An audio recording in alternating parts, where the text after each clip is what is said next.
The Sea Serpent, a battered but reliable sloop, sliced through the turquoise waters of the South Pacific.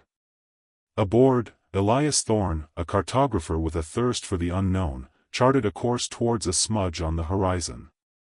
It was an island, unmarked on any map, a phantom whispered about in drunken sailors' tales, a place called Isle of Whispers.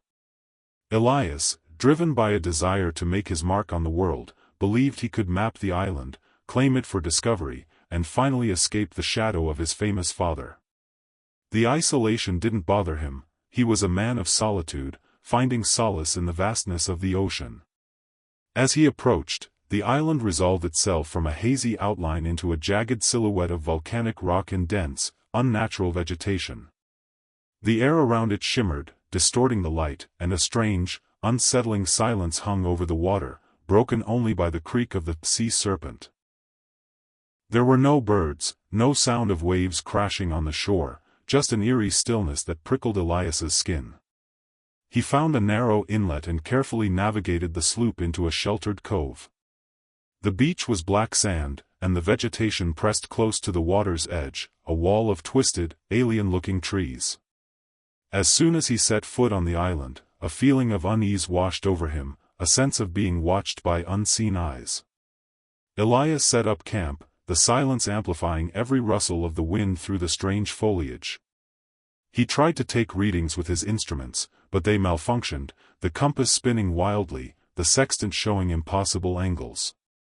The island, it seemed, defied all natural laws that he ventured into the interior, the dense vegetation closing in around him, the air growing heavy and humid. The trees were unlike anything he had ever seen, their bark a sickly green, their branches contorting into grotesque shapes. Strange, bioluminescent fungi pulsed with an eerie light, casting dancing shadows that played tricks on his eyes. He began to hear whispers, faint at first, then growing louder, more insistent. They seemed to come from the trees themselves, sibilant and malevolent, uttering his name. He couldn't understand the words, but their tone was unmistakable, a chorus of voices filled with hatred and despair. As he explored deeper, he found remnants of a civilization, but not one he recognized. Cyclopean stone structures, covered in strange symbols, lay half-buried in the jungle, hinting at a history both ancient and terrifying. He felt an overwhelming sense of dread, a certainty that this place was not meant for human eyes. He discovered a cave, its entrance framed by two massive, obsidian pillars. The whispers emanated from within, drawing him in like a siren's call.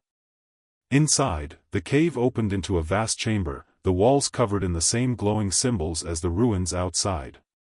In the center of the chamber was a pool of water, black and still, reflecting the eerie light of the fungi. As Elias approached the pool, the whispers reached a fever pitch. He saw a reflection in the water, but it wasn't his own. It was a grotesque, distorted image of himself, his eyes glowing with an unholy light, his mouth open in a silent scream. The reflection reached out, and Elias felt a cold, clammy hand grasp his. He tried to pull away, but he was held fast, drawn into the pool. The water was not water, but a viscous, black fluid that burned his skin. He sank into the darkness, the whispers filling his mind, driving him to the brink of madness. He saw visions of the island's past. Horrific rituals, sacrifices to monstrous entities, a civilization consumed by its own darkness.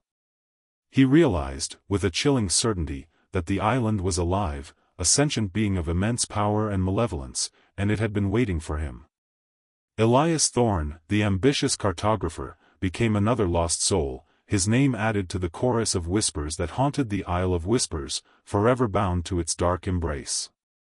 The island remained, a scar on the face of the ocean, a testament to the hubris of man and the unspeakable horrors that lie hidden in the uncharted corners of the world.